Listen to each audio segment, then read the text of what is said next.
Good morning. It's actually lunchtime, as you can probably see from the time on the clock. I haven't had lunch yet, and it's almost 2, but that's okay. It's still morning.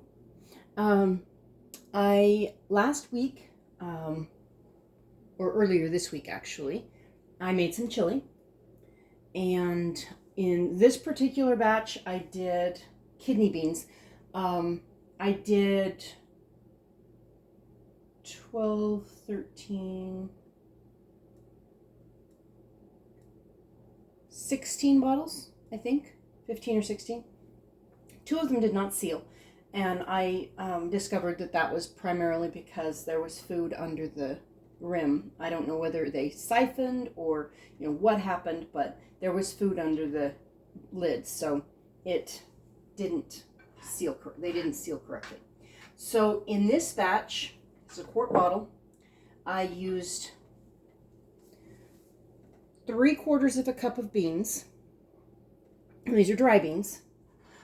3/4 of a cup of beans, 1 cup of pre-cooked hamburger, 1 onion. Oh no, not 1 onion, because I took 1 onion and split it between all of the bottles. No, did I split it between 3 bottles?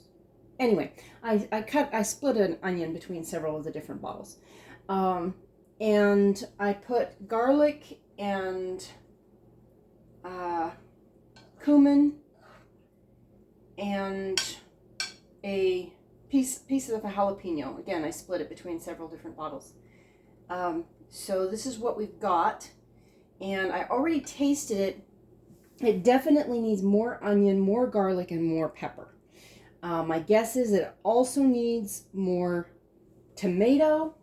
I just filled up the jar with the tomato juice, and the tomato, it was whole tomatoes in this one. Some of the others I used tomato juice. Some of them I used bottled V8. But it definitely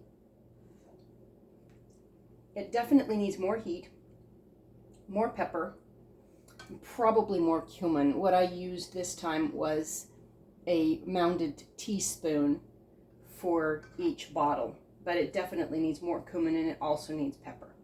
So again, 3/4 of a cup of beans, 1 cup of prepared meat, part of an onion, garlic powder, part of a jalapeno, and it tastes fine. It's just really, really bland. I'm going to add more pepper. I've got some red pepper here. I've also got some taco seasoning that I think I'll add. But it's giving me a better idea of what to do with this particular recipe when I bottle it. Talk to you later.